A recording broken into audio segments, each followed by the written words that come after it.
Assalamualaikum warahmatullahi wabarakatuh. Saya Bambang Wijayanto. Izinkan mengemukakan sesuatu yang berkaitan dengan masivitas serbuan politik uang dalam pemilu 2019.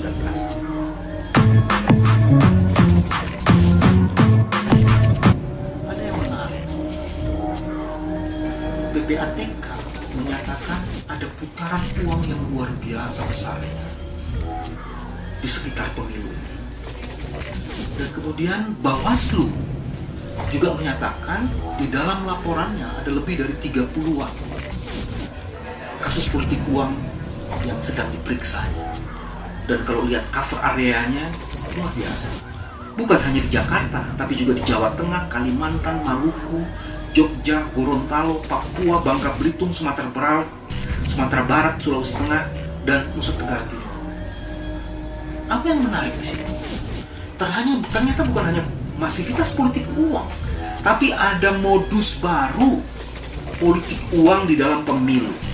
Dan itu dikemukakan sendiri oleh Bawaslu yang diperkuat oleh PPATK.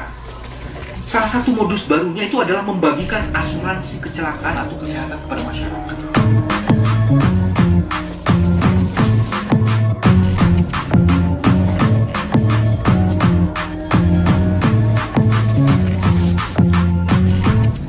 Dan bahkan ada politik uang yang sudah dicairkan jauh-jauh hari sebelum masa kampanye ini. Jadi saya mau mengatakan bahwa hari ini politik uang menjadi bagian tak terpisahkan dari proses pemilu. Luar biasa sekali. Kebayang nggak sih, nggak pernah ada dalam sejarah pemilu itu ditemukan amplop 400.000 lebih. Bahkan lawyernya BSP Bowo Sidik, si Sidik ini ada sekitar 1 juta amplop.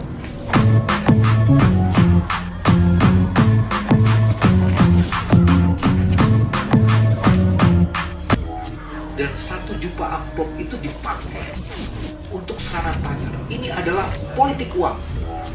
Dan ini nggak pernah selama ini ketangkep oleh penegak hukum. Situasi yang dahsyat luar biasa. Masivitas korupsi, minta ampun.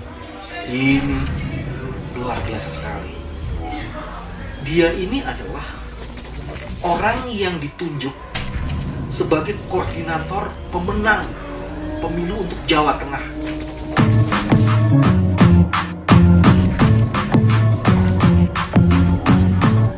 Dan sekarang mulai terbuka pelan-pelan bahwa katanya Nusron terlibat.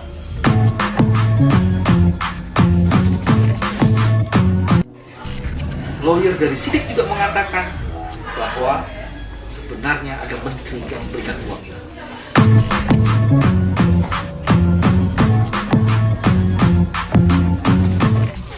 Amplop sebanyak itu ada di 2 kontainer dan lebih dari 40 kardus. Luar biasa politik uang yang bekerja dalam pemilu kali ini.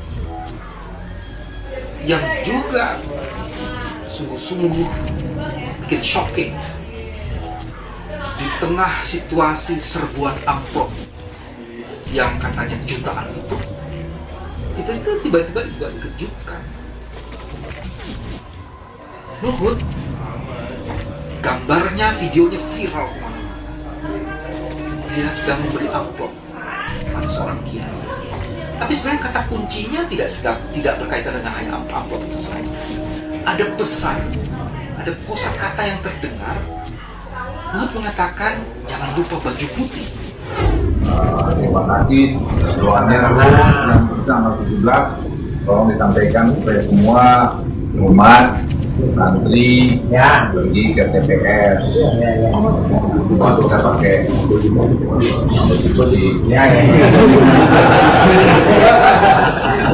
putih. TPS.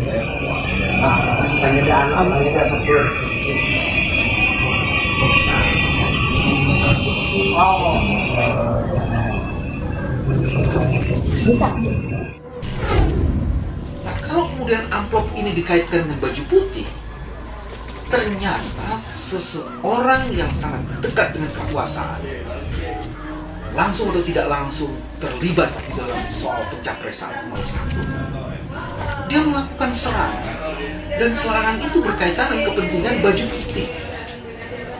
Ini kan bisa dua tafsirnya terhadap baju putih ini. Coblos di suara, kertas suara yang ada baju putihnya, atau datang ke tempat suara pakai baju putih. Tapi ini lagi-lagi sebenarnya menunjukkan politik uang bekerja sangat intensif, dan inilah yang disebut dengan state capture corruption. Jadi politik uang sudah sedemikian sistematik dan terstruktur, dan ini mengerikan, sangat mengerikan. Saya nggak kebayang dan tidak pernah terjadi, paling tidak ketangkap di dalam media sosial, seseorang yang dekat dengan pusat kekuasaan dan bahkan orang yang paling dekat dengan pusat kekuasaan itu justru sedang menebar uang yang juga bagian dari politik uang. Lagi-lagi ada amplop sih, sangat amplop yang luar biasa. Jika ingin tahu bagaimana politik uang bekerja dan dampaknya, lihatlah temuan yang sudah dibenarkan oleh Bawaslu. Ada surat suara yang sudah tercoblos dan bahkan dicoblos. Bawaslu mengatakan bahwa surat suara tercoblos 01 terjadi sangat sistematis.